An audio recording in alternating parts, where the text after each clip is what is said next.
12 دیگر صلوات پڑھے بار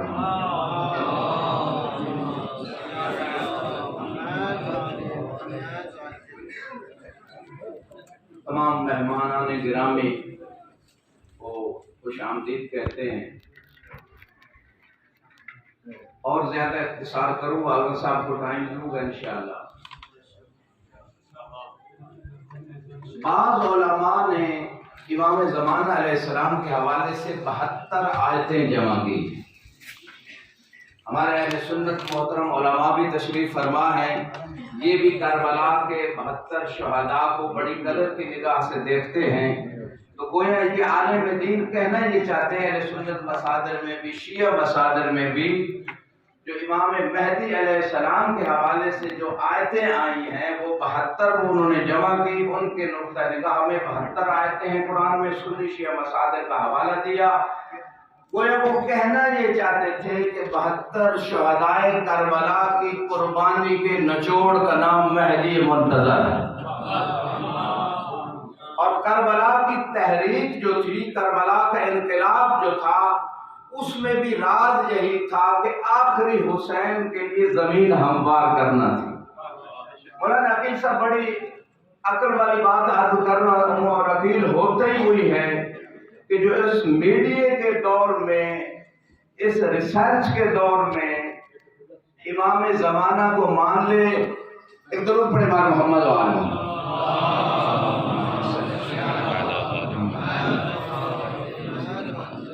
میں نے جو آیت سرنامہ کلام قرار دی، اگرچہ علامہ ہاشم بہرانی ہے، پوری توجہ چاہوں گا ایک جملہ ضائع نہ ہو۔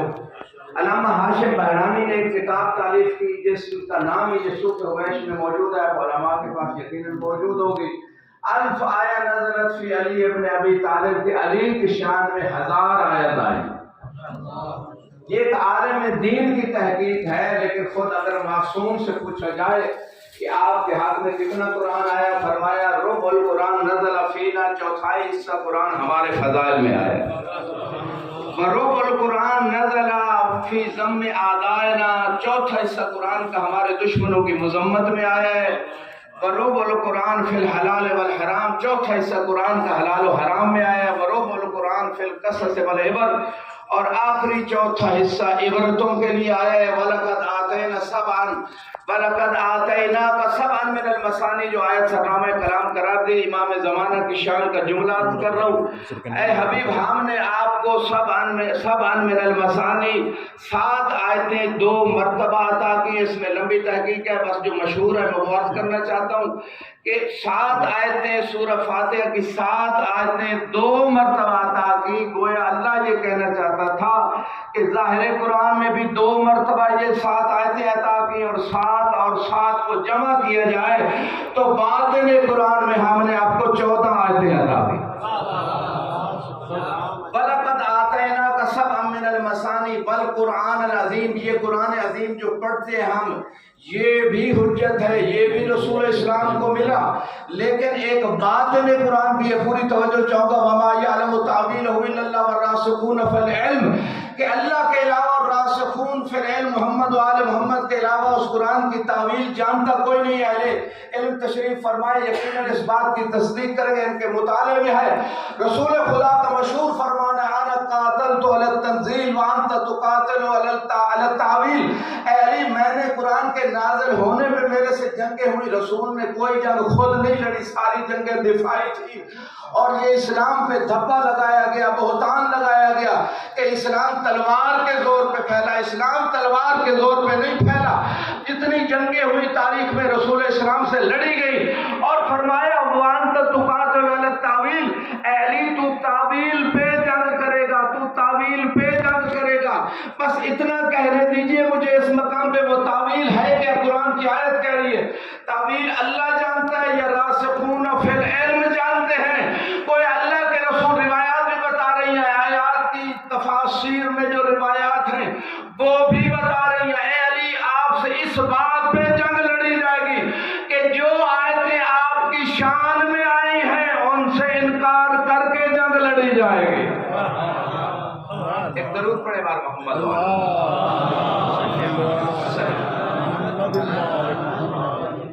تو معصوم فرماتے ہیں کہ اس آیت کی تعویل یہ ہے، باطن، تعویل سے مراد باطن ہی ہے، قرآن کے 70 باطن ہیں۔ امام فرماتے ہیں ہم 70 کے 70 جانتے ہیں۔ وَكُلَّ شَيْءٍ أَحْصَيْنَاهُ فِي إِمَامٍ مُبِينٍ، ہم نے ہر چیز کو امام مبین میں رکھ دیا ہے۔ امام مبین کا ترجمہ امام ہی ہوتا ہے، لیکن بعض لوگوں نے کہا کہ نہیں جی امام کا معنی ہے کتاب، امام کا معنی کیا ہے؟ کتاب۔ ہم نے ہر چیز کو کتاب میں رکھ دیا ہے۔ میں ایک روایت پڑھ رہا تھا اور وہ سورہ بقرہ کی اس آیت کے ضمن میں ذالک الکتاب لا ریب فیہ ھدی للمتقین، کہ یہ وہ کتاب ہے جس میں شک نہیں ہے، متقین کے لیے ہدایت ہے۔ ظاہر قرآن سے مراد یہی کتاب جو ہمارے پاس سنی شیعہ مسلمانوں کے پاس موجود ہے، یہ وہ کتاب ہے جو ہدایت ہے متقین کے لیے۔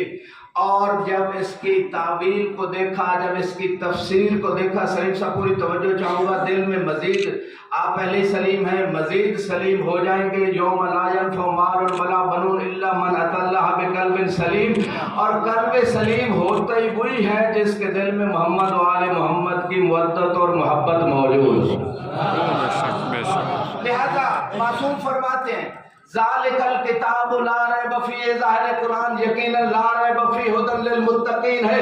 امام سے پوچھا گیا وہ باطن قرآن کون سا ہے، وہ کون سی ایسی کتاب ہے کہ جو متقین کے لیے ہدایت ہے؟ معصوم فرماتے ہیں وہ امیر المومنین، وہ باطنی کتاب جو قرآن ناطق ہے، جو متقیوں کو ہدایت دیتی ہے، وہ علی ابن ابی طالب۔ ھدی للمتقین الذین یؤمنون بالغیب، کون ہے متقی لوگ؟ جو غیب پہ ایمان لاتے ہیں۔ یہاں بھی تعویل قرآن، باطن قرآن عرض کر رہا ہوں۔ فرمایا غیب پہ ایمان لانے والے متقی لوگ، شیعتنا الذین یؤمنون بغیبۃ الامام المنتظر، متقی جو کامیاب ہیں، جو ہدایت پانے والے ہیں، امام فرماتے ہیں وہ ہمارے شیعہ ہیں جو امام منتظر کی غیبت پہ ایمان رکھتے ہیں۔ امام کے ظہور کے لیے ایک درود پڑھ دے بات۔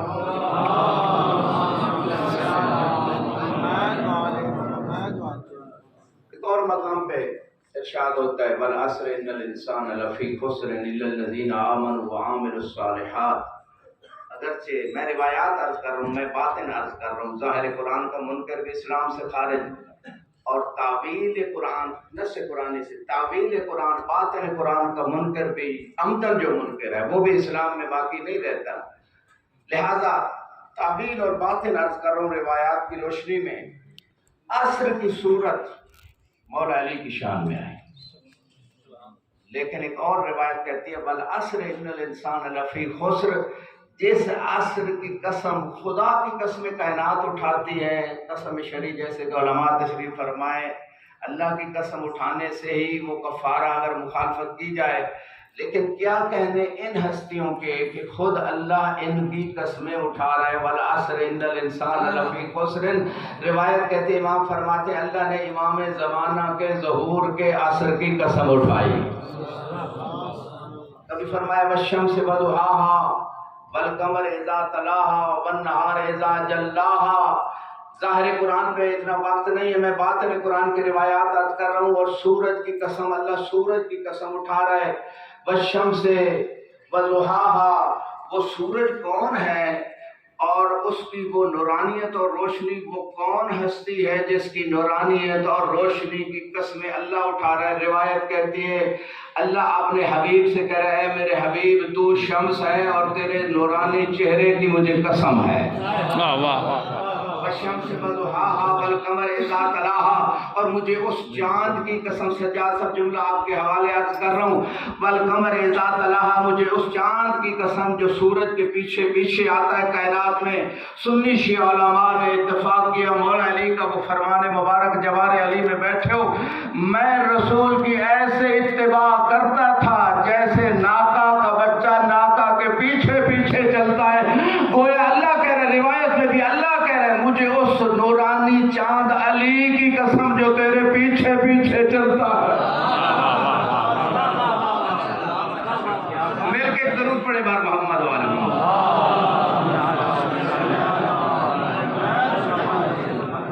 اگر کسی کو شک ہے کہ علی نے اتباع زکوٰۃ نہیں دی رسول کی ساری زندگی. علی تو وہ ہیں کہ کعبے میں آنکھیں کھولی تو رسول سامنے تھے, رسول کا آخری وقت تھا تو رسول کا سر علی کی گود میں تھا. علی نے ساری زندگی رسول کی اتباع کی. لہذا شک کر کے درود نہ پڑھا کریں, کیونکہ شیطان جب پروردگار کی بارگاہ سے نکلا تھا اس نے ایک ہی, بس آخری جملے اس نے ایک ہی بات کی تھی. اس نے یہ نہیں کہا تھا میں نمازیں چھڑواؤں گا, اس نے یہ نہیں کہا تھا کہ میں حجیں چھڑواؤں گا. علماء کی خدمت میں عرض کر رہا ہوں, یقیناً ان کے علم میں ہے یہ جملہ, لیکن تذکرہ کے لیے فَإِنَّ ذِكْرَ تَنفَعُ الْمُؤْمِنِينَ. شیطان نے یہ نہیں کہا تھا کہ میں تبلیغ سے رکواؤں گا, شیطان نے یہ نہیں کہا تھا کہ زکوٰۃ دینے سے میں روکوں گا. شیطان نے بس ایک ہی چیلنج دے کے خدا کی بارگاہ سے نکلا, لَأُغْوِيَنَّهُمْ أَجْمَعِينَ إِلَّا عِبَادَكَ الْمُخْلَصِينَ. میں ہر بندے کو گمراہ کروں گا مگر تیرے مخلص بندوں کو گمراہ نہیں کروں گا. اور دوسری بات جو شیطان نے کی تھی, لَأَقْعُدَنَّ صِرَاطَكَ الْمُسْتَقِيمَ. اگر نجف کے علماء کو بھی مجھے روایات کی روشنی میں بتانا پڑے کہ صراط مستقیم کون ہے, سدیشی علماء نے لکھا, اتفاق سے لکھا, بہت سارے مصادیق ہیں صراط مستقیم کے. قرآن بھی صراط مستقیم, اہل بیت بھی صراط مستقیم, پورا دین صراط مستقیم ہے. لیکن جو اللہ کے رسول نے جگہ جگہ مختلف مقامات پہ بیان فرمایا کہ صراط مستقیم کون ہے, اب مجھے بتانے کی ضرورت نہیں, میں نے جملہ مکمل کرنا ہے, پھر آپ سے پتہ چلے گا کہ آپ صراط مستقیم تک پہنچے ہیں یا نہیں پہنچے, تذکر ہوا یا نہ ہوا. شیطان نے کہا لَأَقْعُدَنَّ صِرَاطَكَ الْمُسْتَقِيمَ. اے اللہ میں نکل تو رہا ہوں, ہزاروں سالوں کے سجدے بیکار تو کروا کے جا رہا ہوں, لیکن میں ایک ہی کام کروں گا تیرے بندوں کو اغوا کرنے کے لیے. یہ بلڈنگ آپ کے سامنے ہے, اس میں لائٹ بھی ہے, اس میں مائک بھی چل رہے, اے سی بھی لگے ہوئے, پنکھے بھی ہوں گے. یقیناً یہ سارا سسٹم جو ہے اس وقت بیکار ہے جب مین سوئچ آف کر دیا جائے. ہر بندے کی توجہ چاہتا ہوں, یقیناً معراج ہوگی جب مین سوئچ آف کر دیا جائے گا. شیطان کو پتا تھا کہ تمام عبادتوں کا مین سوئچ ہے علی, میں علی سے بھٹکا دوں گا, روزے بھی بیکار, نمازیں بھی بیکار, حجیں بھی.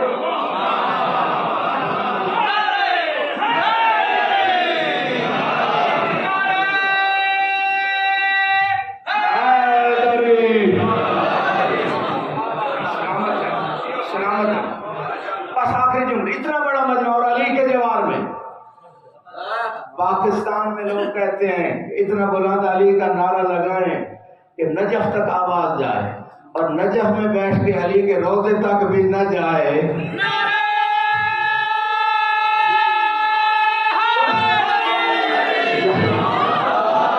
دونوں ہاتھ بلند کر کے غدیر کے ہاتھوں کی یاد میں.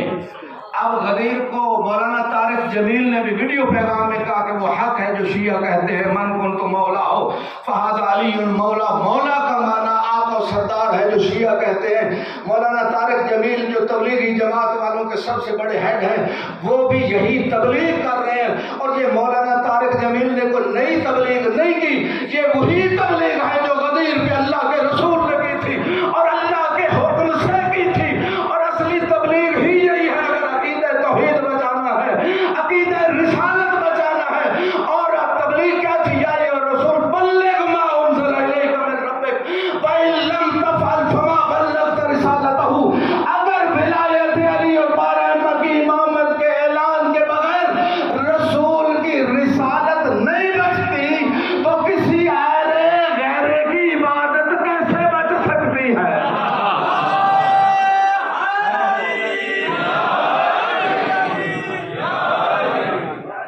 ابھی بھی جو علی کا نام لینے میں شرما رہے ہیں ان کے لیے شیخ صدوق کی حوالے سے آخری روایت اور زحمتوں کو تمام کر رہا ہوں. شیخ صدوق نے اپنی حوالے میں رسول خدا سے یہ حدیث لکھی, یا علی ان اللہ لا یقبل ایمان عبد حتی یقر بولایتک ویتبرأ من اعدائک. اے علی اس وقت تک کسی بندے کا عقیدہ توحید, عقیدہ رسالت, عقیدہ قیامت, ہر چہرے پہ میری نگاہ میں نے دیکھنا ہے کون ایمان کی معراج کرنے آئے ہیں, کون مولانا صاحبان کو بیدار دینے آئے ہیں, کون امام کے سچے انتظار میں بیٹھے ہیں, کون واقعا سو کے انتظار کر رہے ہیں. آخری جملے عرض کر رہا ہوں, رسول خدا نے ارشاد فرمایا, اے علی کسی بندے کا ایمان توحید, ایمان رسالت کوئی ایمان اللہ قبول ہی نہیں کرتا جب تک کہ آپ کی امامت و ولایت کا اقرار نہ کر لے اور آپ کے دشمنوں سے بیزاری کا اظہار نہ کر لے۔ ایمان والے سے قرآن نعرہ حیدری۔ غدیر والے ہاتھوں کی یاد میں سنت رسول سمجھتے ہو، اہل سنت میرا دان بیٹھے، اگر یہ سنت پہ عمل نہیں کریں گے تو کون کرے گا؟ اہل سنت ہوتا ہی وہی ہے سچا اہل سنت جو غدیر کو مان لے۔ غدیر منوانا رسول کی سنت ہے۔ ڈاکٹر طاہر القادری نے بھی وہ کتاب لکھ دی، سیف جلی علی منکر ولایت علی، کہ جو علی کی ولایت کا منکر ہے پھر اس کے اوپر وہی ذوالفقار سیف جلی ہی چلے گی۔ لہذا آخری جملے وَاعْتَصِمُوا بِحَبْلِ اللَّهِ جَمِيعًا وَلَا تَفَرَّقُوا، غدیر کی یاد میں بس آخری جملے اور آخری نعرہ علی کا ذکر جو عبادت سمجھتا ہوگا وہ یہ یا علی کا ذکر کرے گا، جو رسول کی حدیث کو نہیں مانتا ذکر ولی عبادت بے شک چپ رہے۔ آخری جملے وَاعْتَصِمُوا بِحَبْلِ اللَّهِ جَمِيعًا وَلَا تَفَرَّقُوا، غدیر کی یاد میں اپنی ماں کو دعا دلوانے کے لیے رسول کی حدیث پہ عمل کرنے کے لیے دونوں ہاتھوں کو بلند کر کے پوری طاقت سے، ایمانی طاقت سے، جسمانی طاقت ہے نہیں ہمارے پاس، اس ایمانی طاقت سے جب ہماری فوج کے پاس نہ ایٹم بم تھا، نہ F-16 تھا، نہ کوئی جدید اسلحہ تھا، لیکن علی کا نعرہ لگا کے 1965 والے پی ٹی وی کی پرانی نشریات اٹھا کے دیکھ لیں، یوٹیوب پہ موجود ہے، یہ ایمانی طاقت تھی فوج کے پاس کہ انڈیا کی اتنی بڑی فوج پہ رات کے وقت جب انہوں نے حملہ کیا تھا تو ان جوانوں نے، فوج کے جوانوں نے ایمانی طاقت کو مضبوط کرنے کے لیے ایک ہی نعرہ لگا کے حملہ کیا تھا، یا علی وَاعْتَصِمُوا بِحَبْلِ اللَّهِ جَمِيعًا وَلَا تَفَرَّقُوا، اللہ کی رسی کو مضبوطی سے تھام لو اور تفرقے بازی میں نہ پڑو۔ آخری روایت عرض کر رہا ہوں اور دیکھنا یہ ہے کون اس قرآن پہ، اس ظاہر قرآن پہ اور باطن قرآن پہ یقین رکھتا ہے۔ جتنا یقین ہو اتنا یقین سے بلند آواز سے دونوں ہاتھوں کو بلند کر کے علی کا نام بھی لینا ہے۔ ایک اعرابی آتا ہے کہتا ہے یا رسول اللہ، آپ نے فرمایا تو صحیح، وہی تو نازل ہو گئی وَاعْتَصِمُوا بِحَبْلِ اللَّهِ جَمِيعًا وَلَا تَفَرَّقُوا، اللہ کی رسی کو مضبوطی سے تھام لو۔ رسی تو دکھا دے جو جاگ رہے ہیں، رسی تو دکھا دے جو ایمان کی تازی۔ مولانا مرتضوی صاحب آپ مرتضوی تب ہو سکتے ہیں، امام تبھی راضی ہوں گے جب منتظر کی محفل میں آئے تو توجہ سے بیٹھے، پوری توجہ چاہوں گا۔ فرمایا اعرابی کہتے ہیں یا رسول اللہ وہ رسی تو دکھا دے جس کو پکڑ کے ہم تفرقے سے بچ جائے۔ علماء اہل سنت کو میں سلام کرتا ہوں، ان کی ماؤں کو سلام کرتا ہوں جو علی کو سلام کرنے آئے، یہ ان کے ماؤں کی شرافت کی نشانی ہے حدیث رسول کی روشنی میں۔ بس عرض کرتا ہوں 1400 سال پہلے آج ہم کانفرنسیں کر رہے ہیں، علامہ افتخار ندوی صاحب ماشاءاللہ بہت ساری جو ہمارے ملک کی بڑی بڑی ہماری تنظیمیں ہیں یا اس کے علاوہ حکومت کے اندر جو سلسلے ہیں اس میں کوشش سب علماء کر رہے ہیں، لیکن کانفرنسیں جو ہوتی ہیں تفرقے سے بچنے کے لیے اس کا سلوشن تلاش کیا جاتا ہے، بجٹ خرچ کیے جاتے ہیں، کانفرنسز آئیڈیاز دیے جاتے ہیں۔ ہم کیوں اس آئیڈیا سے پیچھے ہٹے جو اللہ اور اس کے رسول نے دیا تھا؟ سنی بھی اللہ اور رسول کو حجت مانتے ہیں، شیعہ بھی اللہ اور رسول کو حجت مانتے ہیں۔ عربی نے کہا یا رسول اللہ بتائیے وہ کون سی اللہ کی رسی ہے جس کو تھام لیں تو فرقوں سے بچ جائیں۔ اخذ بيده وجعل على كتف علي بن ابي طالب وقال هذا حبل الله فاعتصم به، اس عربی کا ہاتھ پکڑا، علی کے کندھے پہ رکھا اور کہا یہ وہ اللہ کی رسی ہے، اسے تھام لو فرقے ختم ہو جائے۔